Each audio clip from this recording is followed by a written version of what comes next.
بسم اللہ الرحمن الرحیم۔ کون سے خوش قسمت ہیں جو اس رحمت کے مستحق بنتے ہیں؟ سب سے پہلا وہ خوش قسمت، یہ ساری رحمتوں کا جو تذکرہ آپ نے سنا ہے، اس کے لیے حصول کو ممکن بنانے کا ایک چھوٹا سا پیکج میں آپ کے سامنے رکھ دیتا ہوں۔ سب سے پہلا کام، قرآن مجید کی تلاوت کو اپنی زندگی میں ہمیشہ کے لیے شامل کر لیں۔ چین نہیں آنا چاہیے جب تک قرآن نہ پڑھیں۔ سمجھ لیں وہ دن ضائع ہو گیا زندگی کا جس دن میں قرآن نہیں پڑھا۔ وَنُنَزِّلُ مِنَ الْقُرْآنِ مَا هُوَ شِفَاءٌ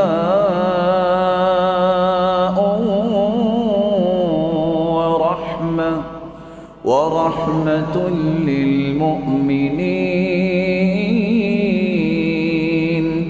وَلَا يَزِيدُ الظَّالِمِينَ إِلَّا خَسَارًا۔ آپ کی جسمانی بیماریوں کی شفا بھی قرآن ہے، لما فی الصدور قلبی بیماریوں کی شفا بھی قرآن ہے، معاشرتی بیماریوں کی شفا بھی قرآن ہے۔ جب اللہ نے اسے شفا کا مرکز ہی بنا دیا ہے، دنیا جہان کی ہر بیماری کا علاج اللہ نے قرآن میں رکھا ہے، لیکن یقین شرط ہے، یقین شرط ہے۔ کڑیوں میں باندھا ہوا انسان، جکڑا ہوا وہ انسان، دیوانہ انسان لایا گیا، صحابی نے سورۃ الفاتحہ پڑھ کے دم کیا اور اس طرح ٹھیک ہو گیا جیسے گرہ بندی تھی، کھل گئی ہے۔ یقین شرط ہے۔ بچھو کا ڈسا ہوا انسان لایا گیا، صحابی وہ، میں عامل باووں کی بات نہیں کر رہا، قرآن سے محبت کرنے والوں کی بات کر رہا ہوں۔ وہ جو کہتے ہیں نا بکرا بھی کالا ہونا چاہیے، رات کے 2:11 ہونے چاہیے، 12 نہیں ہونے چاہیے، اور آپ کسی قبر کو کھود کے نعوذ باللہ اس میں قدم رکھے ہوں اور سر پہ آپ نے کالا کپڑا رکھا ہو، ایسی ضلالت سے اللہ اس امت کو محفوظ فرماتے ہیں۔ سچ کہا تھا اللہ کے رسول صلی اللہ علیہ وسلم نے، من اتى عرافا او کاہنا فصدقه بما يقول فقد كفر بما انزل على محمد صلی اللہ علیہ وسلم۔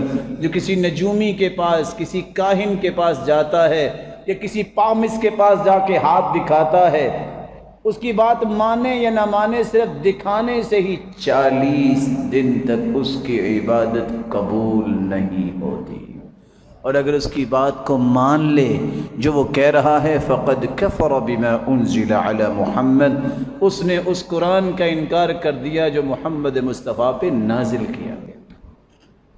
یہ شفا ہے قرآن، یہ صرف شفا نہیں ہے، تمہیں اللہ کی رحمت کا مستحق بنا دے گا۔ دوسرا کام جو اللہ کی رحمت کو حاصل کرنے کا پیکج ہے، اللہ کا ذکر نماز کے بعد چلتے پھرتے، اس کو معمول بنائیے۔ اللہ کی قسم آپ کو وہ لذت زندگی میں آئے گی جو دنیا میں کبھی کسی کھانے سے وہ لذت آپ کو نصیب ہی نہیں ہو۔ چلتے پھرتے اللہ اکبر، سبحان اللہ، الحمدللہ، لا حول ولا قوة الا باللہ، استغفر اللہ، حسبی اللہ ونعم الوکیل، نعم المولى ونعم النصیر، یا حی یا قیوم برحمتک استغیث، اللہ اللہ ربی لا شریک لہ۔ آپ پڑھ کے تو دیکھیے، دنیا کی ہر مشکل میں پھنس جانے والا لا الہ الا اللہ، پڑھ کے تو دیکھیے مشکل دور کیسے ہوتی ہے۔ حدیث کے الفاظ ہے، جو نماز کے بعد بیٹھ کے ذکر کرتا ہے، جب تک وہ ذکر کرتا رہے، کھربوں کی تعداد میں فرشتوں کا نزول زمین پہ ہوتا ہے، جو اس بندے کے لیے دعا کرتے ہیں، یا اللہ اس کو معاف بھی کر دے، اس پہ رحمت بھی فرما دے، اور اس کی توبہ بھی قبول فرما دے۔ اور منٹ صرف 5 لگتے ہیں ذکر کرنے میں، 5 منٹ۔ یہ 5 منٹ تسلی سے بیٹھ کے ذکر کر کے جایا کریں۔ مولا کریم آپ سب کو اپنی رحمتوں کا مستحق بنائے۔ رحم اللہ رجلا صلی قبل العصر 4، عصر سے پہلے 4 رکعتیں جو پڑھتا ہے اللہ کی رحمت کا مستحق بن جاتا ہے۔ چوتھا کام، رات اور دن اللہ عز و جلال کا ایک نظام ہے۔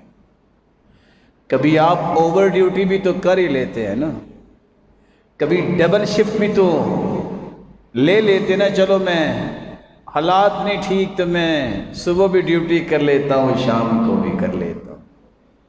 سرور کائنات کا فرمان ہے، جو رات تہجد کے وقت اٹھتا ہے، بیوی کو اٹھاتا ہے اور پھر اللہ کے سامنے کھڑا ہو جاتا ہے، دونوں ہی اللہ کی رحمت کے مستحق بن جاتے ہیں۔ نہیں آپ کے پاس وقت 8 رکعتوں کا، شریعت کی آسانیاں تو ہے نا، وہ لے لو، عشاء کے بعد پڑھ کے سو جاؤ۔ کان یقوم فی آخر اللیل وفی وسطہ وفی اول اللیل، رات کے شروع میں پڑھ لو، درمیان میں پڑھ لو، آخر میں پڑھ لو۔ نہیں رات کو پڑھ سکے، عادت بنا لو، نیت کر لو، سو جاؤ، نیت پہ ہی اللہ تہجد لکھ دیں گے۔ نیت بھی کی ہے، اٹھ نہیں سکے، صبح سورج نکلنے کے بعد ظہر سے پہلے پہلے دن کے اجالے میں 12 رکعتیں پڑھ لو، کنسیڈر تہجد ہی ہوگی۔ یہ ساری رحمت کے انداز ہیں۔ اللہ اپنے سے دور نہیں کرنا چاہتے اپنے پیاروں کو، لیکن پیاروں کو بھی تو قریب ہونے کی تڑپ تو ہونی چاہیے۔ اللہ عز و جلال کے پیغمبر نے ایک بات اور بھی بیان کی ہے۔ اللہ تعالیٰ جو کاروبار کرنے والے ہیں مسلمان تاجر، اللہ ان کی عزتوں میں برکت فرما۔ مولا کریم قیامت کے دن ان کو انبیاء کے ساتھ جو وعدہ کیا ہے کہ انبیاء کے ساتھ ہوں گے سچے تاجر اور امانت دار، ان کو وہ حیثیت نصیب فرما کہ وہ انبیاء کی صف میں کھڑے ہوں۔ لیکن کاروبار کرتے وقت ایک بہترین اصول نہ چھوڑیے، رحم اللہ رجلا سمحا اذا باع سمحا اذا اشترى سمحا اذا قضى سمحا اذا اقتضى۔ خریدتے وقت، بیچتے وقت، تقاضا کرتے وقت، فیصلہ دیتے وقت نرمی کو نہ چھوڑیے۔ یہ قسمت ہے۔ کچھ لوگ کہتے ہیں فلاں مافیا اٹھا اور اس نے اتنا ریٹ بڑھا دیا، یہ کیلکولیشنز آپ کی ہیں۔ شریعت کہتی ہے ان اللہ هو المسعر، ریٹ اللہ مقرر کرواتے ہیں، آزمائش ہوتی ہے، اس اللہ نے سب کچھ دینا ہے۔ یہ سب اسباب ہیں، ان اسباب کو ثمر آور بابرکت بنانے والی ذات وہ ہے۔ جب تک میرے اور آپ کا عقیدہ درست نہیں ہوتا، لائنیں درست نہیں ہوتی، ہم کہتے ہیں بس میں نکلا، اتفاق سے بندہ مل گیا۔ اتفاق سے کیسے؟ اللہ نے لکھا ہی ایسا تھا۔ اتفاق کیا ہوتا ہے؟ وہ اس کے فیصلے کے تابع ہے، اس کی مشیت کے تابع ہے اور اس کے ارادے کے تابع ہے۔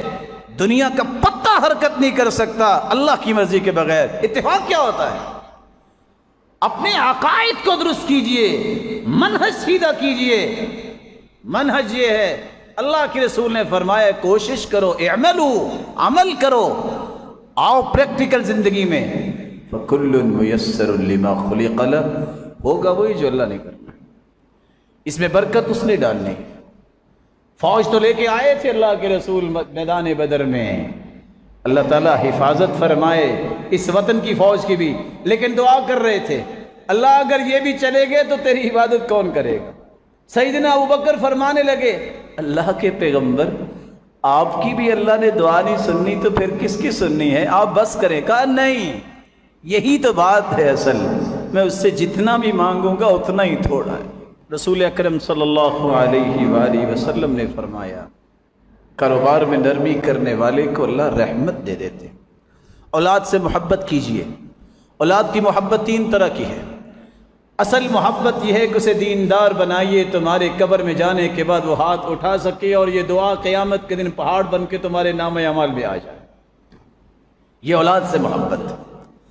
اولاد کو جہالت سے بچائیے، علم سکھائیے، ایسا علم جو تمہارے جانے کے بعد بھی تمہاری زندگی میں بھی گھر میں روشنی، خاندان میں روشنی، معاشرے میں روشنی اور ملک و ملت میں روشنی کا سبب اس کا علم بنے، فساد کا سبب نہ بنے۔